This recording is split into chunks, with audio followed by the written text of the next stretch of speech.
Hello everyone. इस video में हम स्टार्ट कर रहे हैं सिविक्स का chapter 1 power sharing. So start करते हैं। सबसे पहले देखते हैं पावर शेयरिंग का मीनिंग क्या होता है। So power sharing is a system of political arrangements in which power is shared between different organs of the government, between different levels of government, between different political parties, pressure groups and movements। Means power sharing जो है एक political arrangement है, या फिर कह सकते हैं कि एक ऐसा अरेंजमेंट है जिसमें कि जो पावर है वो डिफरेंट पीपल, डिफरेंट इंडिविजुअल या फिर डिफरेंट ग्रुप ऑफ पीपल के बीच में शेयर की जाती है। इसमें जो पावर होती है वो किसी एक पर्सन के पास, किसी एक ग्रुप के पास ही नहीं रहती है। जो पावर होती है वो डिफरेंट पीपल्स के बीच में या फिर डिफरेंट ग्रुप ऑफ पीपल के बीच में क्या होती है, शेयर होती है। अब वो डिफरेंट लोग कौन हो सकते हैं? जो पावर होती है वो शेयर हो सकती है डिफरेंट ऑर्गन्स ऑफ गवर्नमेंट के बीच में, या फिर डिफरेंट लेवल ऑफ गवर्नमेंट के बीच में, जैसे central government, state government, local government, different political parties, pressure groups और मूवमेंट्स के बीच में क्या हो सकती है, पावर शेयर हो सकती है। तो यहाँ पे हम मीनिंग क्या समझते हैं कि पावर शेयरिंग जो है बेसिकली एक ऐसा अरेंजमेंट है जहाँ पर जो पावर होती है वो किसी इंडिविजुअल या फिर किसी एक पर्टिकुलर ग्रुप के हैंड्स में ना रहकर जो पावर होती है वो अलग अलग इंडिविजुअल्स या फिर अलग अलग ग्रुप्स के अमंग क्या होती है, शेयर होती है। सो यहाँ पर पावर शेयरिंग का मीनिंग और बेटर तरीके से समझने के लिए हमारे पास 2 स्टोरी हैं। एक स्टोरी है बेल्जियम की और दूसरी स्टोरी है श्रीलंका की। सो अब इन्हें देखेंगे। यहाँ पर सबसे पहले हम देखेंगे बेल्जियम की स्टोरी। सो बेल्जियम जो है एक स्मॉल कंट्री है यूरोप की। यूरोप में जो है बेल्जियम एक स्मॉल कंट्री है। बेल्जियम जो है अपने बॉर्डर्स शेयर करती है फ्रांस, नेदरलैंड, जर्मनी और लक्समबर्ग के साथ। जैसे इंडिया जो है अपने बॉर्डर्स शेयर करती है पाकिस्तान, चाइना, नेपाल, भूटान, इन सब के साथ क्या करती है, इंडिया अपने बॉर्डर शेयर करती है। उसी तरह से जो बेल्जियम है वो इन सब के साथ अपने बॉर्डर शेयर करती है। नेक्स्ट पॉइंट है एरिया। सो जो बेल्जियम का एरिया है वो जो हमारी कंट्री में हरियाणा स्टेट है उसके कंपैरिजन में कम है। मींस बेल्जियम का जो एरिया है वो हरियाणा से कम है, स्मॉल है। जो बेल्जियम की पॉपुलेशन है वो 1 करोड़ तक है। अब जो ये 1 करोड़ पॉपुलेशन है वो क्या है, जितनी पॉपुलेशन हरियाणा है उसकी आधी पॉपुलेशन है। मीन्स अगर हम बात करें हरियाणा की तो उसकी जो पॉपुलेशन होगी वो क्या होगी, बेल्जियम से डबल होगी। सो एरिया वाइज भी और पॉपुलेशन वाइज भी क्या है, दोनों ही कम है अगर हम बेल्जियम को कंपेयर करें हमारी कंट्री के हरियाणा स्टेट से। नेक्स्ट पॉइंट है बेल्जियम में एथनिक कंपोजिशन। सो जो बेल्जियम का एथनिक कंपोजिशन है वो क्या है, बहुत ही कॉम्प्लेक्स है। जो एथनिक कंपोजिशन है उसको हम 2 से पढ़ेंगे। पहला है कंट्रीज टोटल पॉपुलेशन। पहले पूरी कंट्री की टोटल पॉपुलेशन के अकॉर्डिंग, पूरे कंट्री की पॉपुलेशन के व्यू से हम क्या करेंगे, एथनिक कंपोजिशन देखेंगे बेल्जियम का। सो अगर हम टोटल पॉपुलेशन के अकॉर्डिंग बेल्जियम का एथनिक कंपोजिशन देखें तो जो 59% पॉपुलेशन है बेल्जियम की वो डच स्पीकिंग है, वो डच बोलते हैं और वो कहाँ रहते हैं, फ्लैमिश रीजन में रहते हैं।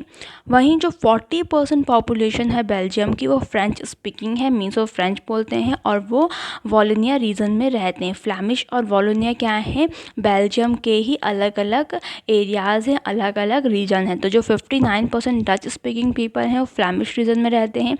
जो 40% हैं वो फ्रेंच स्पीकिंग है और वॉलोनिया रीजन में रहते हैं। और जो 1% हैं वो क्या हैं, जर्मन स्पीकिंग है। इनका कोई ऐसे पर्टिकुलर रीजन डिफाइन नहीं है। पहले हमने बेल्जियम की जो कंट्री की टोटल पॉपुलेशन है उसके पॉइंट ऑफ व्यू से वहाँ का एथनिक कंपोजिशन देखा। अब हम बात कर रहे हैं कैपिटल सिटी की। जैसे इंडिया का कैपिटल दिल्ली है वैसे ही बेल्जियम का जो कैपिटल है वो ब्रसल्स है। तो जो ब्रसल है बेल्जियम का कैपिटल, वहाँ के भी जो एथनिक कंपोजिशन है वो बहुत कॉम्प्लेक्स है। वहाँ पे जो 80% पीपल हैं, 80% जो पॉपुलेशन है ब्रसल्स की वो फ्रेंच स्पीकिंग है, और वहीं जो 20% पॉपुलेशन है वो डच स्पीकिंग है। सो हम देख सकते हैं कि जब हम ओवरऑल कंट्री की बात कर रहे थे तो वहाँ पे क्या था, 59% डच थे और 40% फ्रेंच थे, और यहाँ पे 80% फ्रेंच एंड 20% डच हो गए। मीन्स कंट्री की बात करें तो जो मेजॉरिटी है, जो मेजॉरिटी ऑफ पॉपुलेशन है वो डच स्पीकिंग है एंड माइनॉरिटी में फ्रेंच है। वहीं अगर कैपिटल सिटी की बात करें तो वहाँ पे जो मेजॉरिटी पॉपुलेशन है वो फ्रेंच स्पीकिंग है और माइनॉरिटी क्या है, डच स्पीकिंग है। तो इससे हम देख सकते हैं कि जो बेल्जियम है वहाँ का एथनिक कॉम्पोजिशन क्या है, बहुत ही कॉम्प्लेक्स है। अब बेल्जियम के अंडर ही हमारा नेक्स्ट पॉइंट है कि जो फ्रेंच स्पीकिंग पीपल थे वो रिच एंड पावरफुल थे बेल्जियम में। मींस अगर ओवरऑल कंट्री के एथनिक कंपोजिशन को देखें जो फ्रेंच स्पीकिंग पीपल थे वो माइनॉरिटी में थे, लेकिन इसके बावजूद भी वो लोग क्या हैं, ज़्यादा रिच एंड पावरफुल हैं। वहीं जो डच स्पीकिंग पीपल हैं जो कि पूरी कंट्री में मेजॉरिटी में हैं, उनको जो इकोनॉमिक डेवलपमेंट और एजुकेशन की फैसिलिटी है वो बहुत ही बाद में मिली। तो इसी की वजह से, इसी रीज़न की वजह से क्या हुआ, 1950s और 1960s में जो डच स्पीकिंग और फ्रेंच स्पीकिंग कम्युनिटी है उनके बीच में टेंशन अराइज हुई। मीन्स उनके बीच में प्रॉब्लम्स क्रिएट हुई, प्रॉब्लम्स अराइज हुई, और ये जो प्रॉब्लम्स या फिर जो डिफरेंसेस थे दोनों कम्युनिटी के बीच में वो मोर एक्यूट या मीन्स और ज़्यादा थे। कहाँ पे, ब्रसल में।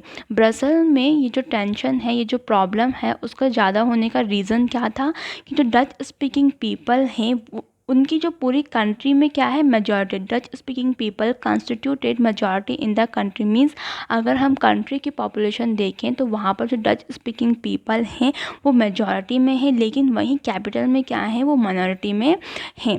सो इससे क्या होता है कि ये प्रॉब्लम अराइज होती है कि जो डच स्पीकिंग पीपल हैं और जो फ्रेंच स्पीकिंग पीपल हैं उनके बीच में डिफरेंसेस आ जाते हैं। उन्हें ये लगता है कि अगर ओवरऑल कंट्री में डच स्पीकिंग पीपल ज़्यादा हैं तो कहीं वो लोग कैपिटल सिटी को कैप्चर ना कर दें। वहीं जो पीपल हैं वो ये भी सोच सकते हैं कि कैपिटल सिटी में अगर क्या है, फ्रेंच स्पीकिंग ज़्यादा है तो वो कहीं पूरी कंट्री में क्या कर दें, फ्रेंच स्पीकिंग पीपल ही डोमिनेंस ना कर दें। तो यही जो है कुछ डिफरेंसेस हैं दोनों कम्युनिटी के बीच में, जिसकी वजह से प्रॉब्लम्स क्रिएट हुई। पहला क्या था कि जो बहुत ही एथनिक कंपोजिशन है वहाँ का, कि मेजॉरिटी में कंट्री में कोई और है और कैपिटल सिटी में कोई और है, इसकी वजह से प्रॉब्लम क्रिएट हुई। दूसरा रीज़न ये है कि जो फ्रेंच स्पीकिंग पीपल हैं जो कि ओवरऑल कंट्री में माइनॉरिटी में हैं वो रिच एंड पावरफुल हैं, वहीं जो ओवरऑल कंट्री में मेजॉरिटी में हैं उन्हें इकोनॉमिक डेवलपमेंट और एजुकेशन की फैसिलिटी भी बाद में मिली। इसकी वजह से ही क्या हुआ, जो बेल्जियम है वहाँ पे प्रॉब्लम क्रिएट हुई। नेक्स्ट स्टोरी है श्रीलंका की। सबसे पहला पॉइंट है श्रीलंका में लोकेशन का। सो श्रीलंका जो है एक आइलैंड नेशन है, मीन्स चारों तरफ से पानी से घिरा हुआ है। नेक्स्ट है few kilometre of the southern coast of Tamil Nadu. हमारी कंट्री का जो तमिलनाडु स्टेट है वहाँ का जो कोस्ट है, जो साउथर्न कोस्ट है हमारी कंट्री का, वहाँ से कुछ ही किलोमीटर दूर पे जो है श्रीलंका है। नेक्स्ट है श्रीलंका की population about 2 crore people. Sri Lanka की जो पॉपुलेशन है वो 2 करोड़ तक है, और हमारी कंट्री में जो हरियाणा स्टेट है उसकी भी जो पॉपुलेशन है वो 2 करोड़ तक ही है। मीन्स श्रीलंका और हरियाणा की पॉपुलेशन क्या है, इक्वल है। नेक्स्ट है डाइवर्स पॉपुलेशन। श्रीलंका की जो पॉपुलेशन है वो भी क्या है, बहुत ही डाइवर्स है। सो अब देखते हैं श्रीलंका की पॉपुलेशन कैसे डाइवर्स है।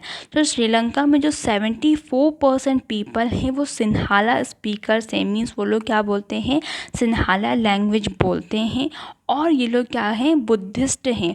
74% पीपल जो हैं सिन्हाला स्पीकर्स हैं एंड ये लोग बुद्धिस्ट हैं। फिर जो 18% पीपल हैं श्रीलंका में वो तमिल हैं, और ये लोग क्या हैं, हिंदू या मुस्लिम हैं। मीन्स 18% पीपल तमिल स्पीकर्स हैं। अब इन 18% में कुछ हिंदू हैं और कुछ मुस्लिम हैं। अब तमिल स्पीकर्स में भी हमारे पास 2 ग्रुप्स आ जाते हैं। पहला है श्रीलंकन तमिल्स और दूसरा है इंडियन तमिल। जो 18% तमिल स्पीकर्स हैं उसमें से 13% जो है श्रीलंकन तमिल्स हैं एंड 5% जो है इंडियन तमिल्स हैं। जो श्रीलंकन तमिल्स हैं वो क्या है, Tamil natives of the country हैं, मीन्स वो लोग श्रीलंका के ही तमिल से, मीन्स वो लोग स्टार्टिंग से श्रीलंका में ही रहते थे and concentrated in the north and east of the country. जो श्रीलंका का नॉर्थ और ईस्ट पार्ट है, नॉर्थ एंड ईस्ट पार्ट है, वहाँ पर ये लोग रहते हैं। जो इंडियन तमिल्स हैं वो क्या हैं, whose forefathers came from India as plantation workers during the colonial period। Indian Tamils वो तमिल्स हैं जिनके फोरफादर्स को क्या किया गया था, इंडिया से लाया गया था एज अ प्लांटेशन वर्कर्स।